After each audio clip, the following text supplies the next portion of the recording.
बातमी आता पुण्यातून आहे। पुण्यातल्या एका कार्यक्रमामध्ये भाजपाच्या 2 नेत्यांमध्ये नाराजी नाट्य जाहीरपणे पाहायला मिळालं।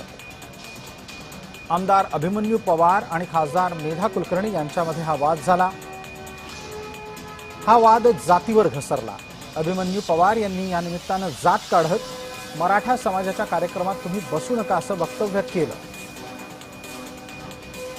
शासकीय कार्यक्रमामध्ये जात येतेच कुठे असा सवाल उपस्थित केल्यानंतर मेधा कुलकर्णी संतापून कार्यक्रमातून निघून गेल्या।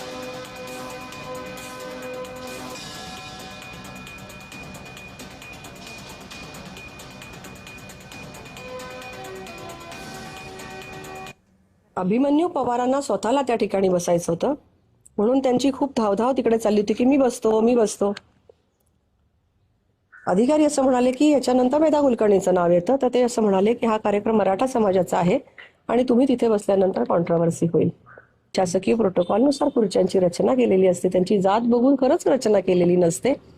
आणि दुसरं म्हणजे मी कुठेही आजपर्यंत माझी कारकीर्द बघा, मी कुठल्याही कार्यक्रमात गेले तरी लोकांना आवाहन करते की आपण हिंदू म्हणून जगलं पाहिजे। जातीचा विषय आला कुठे?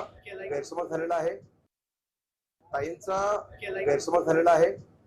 मी ताईंना एवढंच म्हणलं की नरेंद्र पाटील, अण्णासाहेब पाटील आर्थिक विकास मंडळाचे अध्यक्ष आहेत, ते पुढे बसतील, आपण लोकप्रतिनिधी मागे बसू, आमदार खासदार मागे बसू, एवढंच म्हणलेलं आहे। बाकी या जातीचा वाद नाही, जातीचा विषय नाही, काही नाही, विनाकारण कुठल्याही विषयाला काही भाऊ द्यायचं काही कारण नाही। मी ताईंनाही पुन्हा विनंती करतो की मी काय बोलले तुम्ही नीट आठवून बघा। बाजूला दाभोळकर होते, राजूरकर होते, इकडे योगेश अण्णा होते, सगळ्यांनी ऐकलेलं मी काय बोललो ते।